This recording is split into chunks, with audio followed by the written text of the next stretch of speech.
segunda parte, parte 2. E eu vou colocar relatos das próprias feministas falando que o feminismo destruiu o que elas conheciam e distorceu a ideia.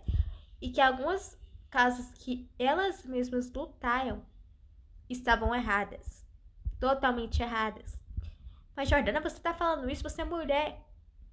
As feministas, ó, vão estar raivosas nesse vídeo. Gente, não sou eu que vou falar isso aqui não, ó. Eu vou colocar relato delas aqui também.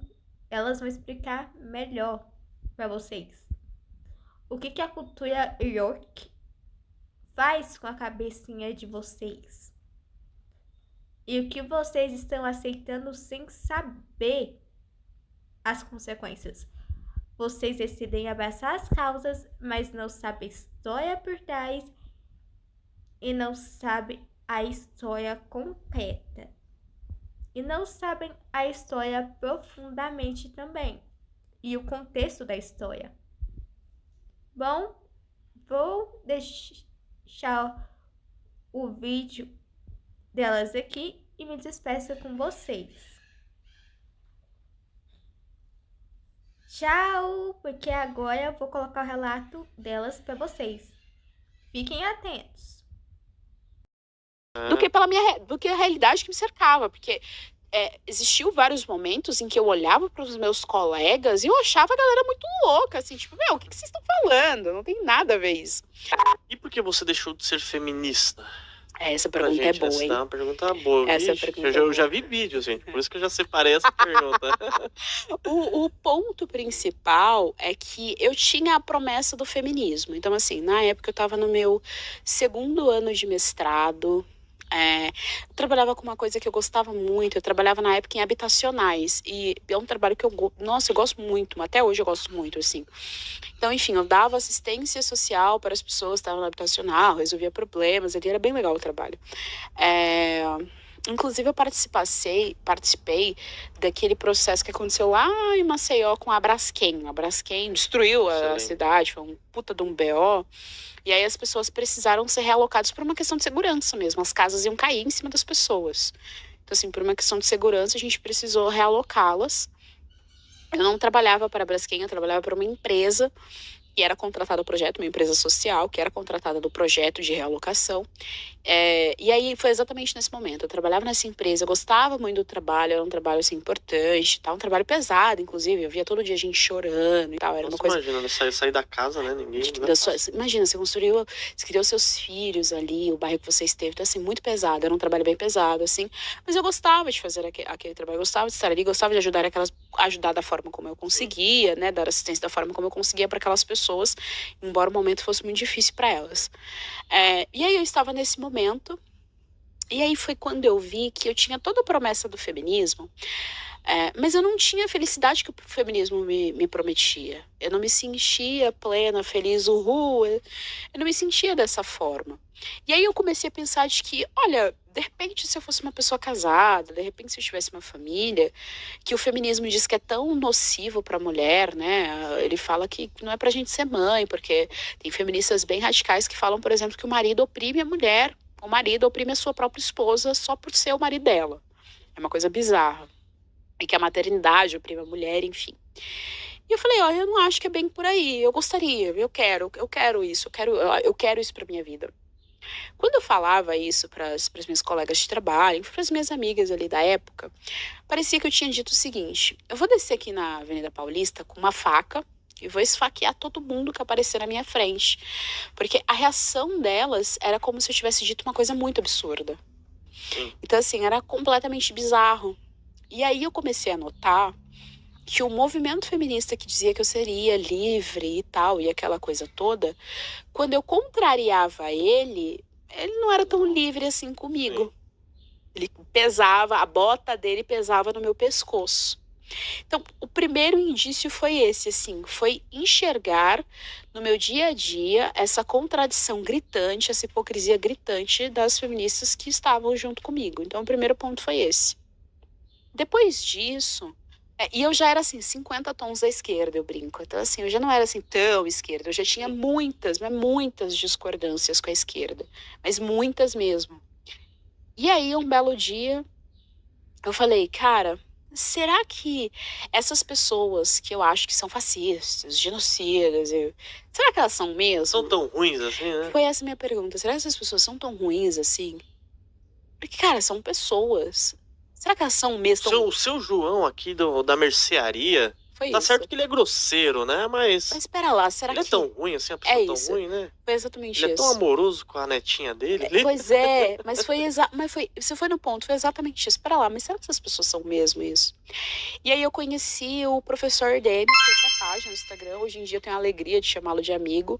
Mas conheci o professor Denis Xavier. Sei, maravilhoso, maravilhoso. Assim, vou chamar ele aqui. Não, chama, ele é maravilhoso. Ele é simplesmente maravilhoso.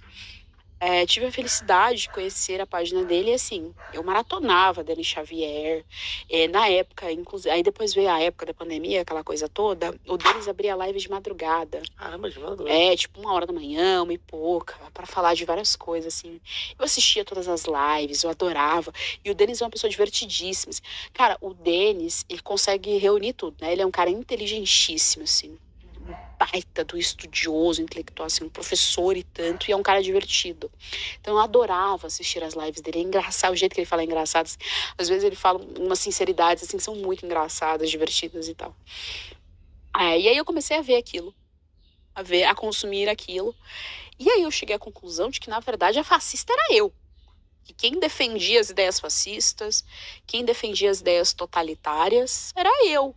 E não as pessoas que eu acusava disso. E aí, assim, todas as respostas que eu procurava, eu consegui encontrar. Então, assim, eu consegui encontrar respostas sobre o feminismo, eu consegui encontrar as respostas sobre o sistema econômico, então eu entendi que o capitalismo não era malvadão. Pelo contrário, o capitalismo é que ajudava a gente, a ascensão social, aquela coisa toda.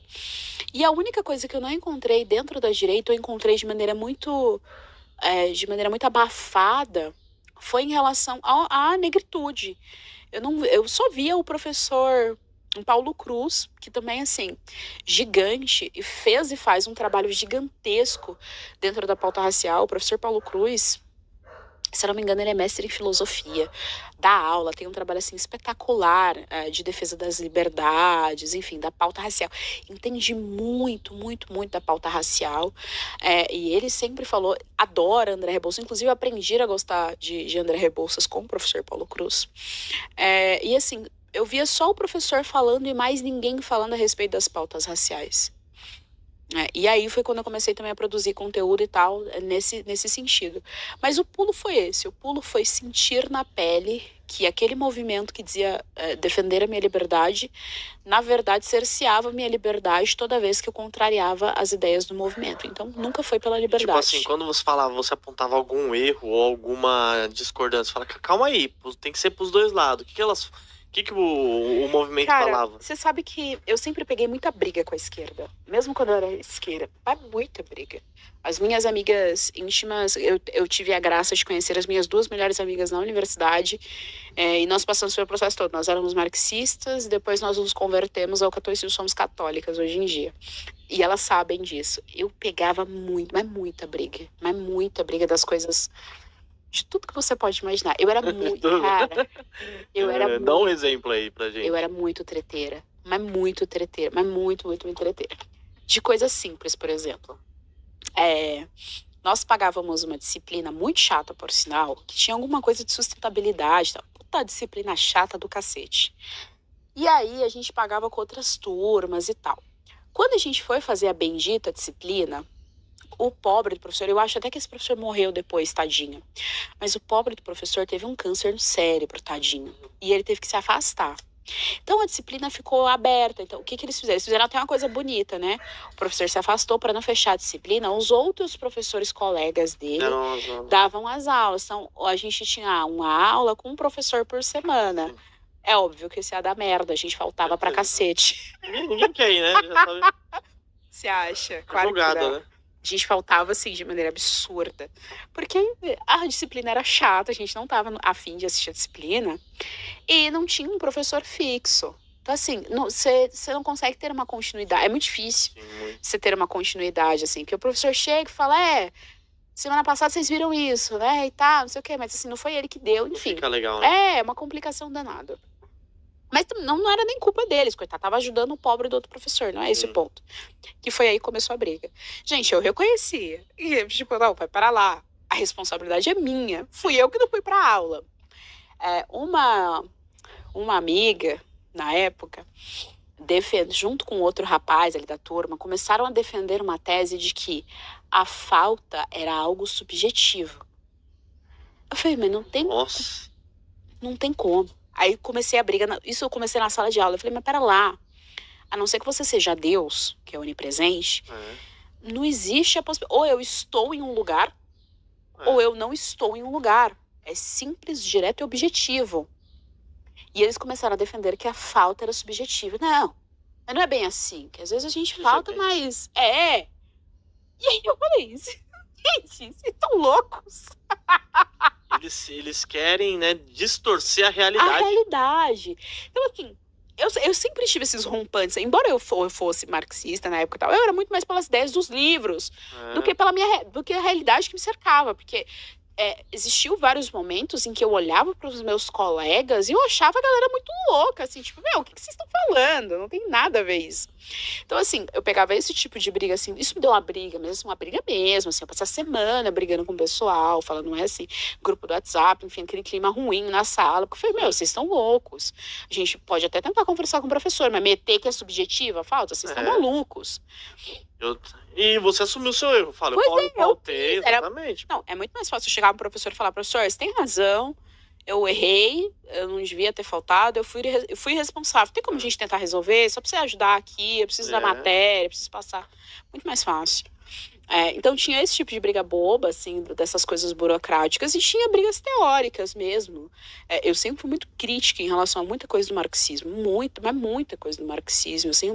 Eu sempre consegui enxergar, é engraçado isso, eu sempre consegui enxergar que eles manipulavam sim o pobre, que eles manipulavam sim o negro.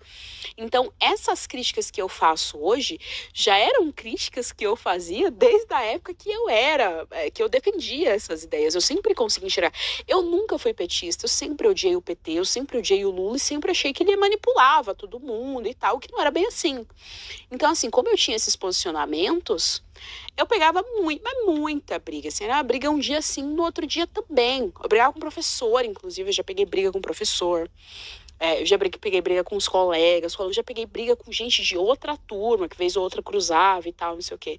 Então, assim, eu sempre fui muito briguenta dentro da universidade. Então, quando chegou o ponto, assim, a gota d'água, de eu olhar para esse pessoal e falar, não, realmente não dá. Sou doidinho. Porque eu tinha um acúmulo, assim, de histórias que eu falava, não, peraí, mas vocês estão malucos. E aí, realmente, assim, foi a gota d'água de eu olhar pro movimento feminista que dizia que me defendia e que, na verdade, estava defendendo que eu vivesse de acordo com aquilo, exatamente com aquilo que eles queriam. E uma mulher feminista, ela é o quê? Qual que é a sua definição? Você gostou, né? A minha definição é que a mulher feminista, ela é um homem mal acabado. Mas é verdade, você pega assim, porque assim, o movimento feminista, ele tem uma característica, primeiro, de pegar vícios masculinos, colocar na mulher e chamá-los de virtudes.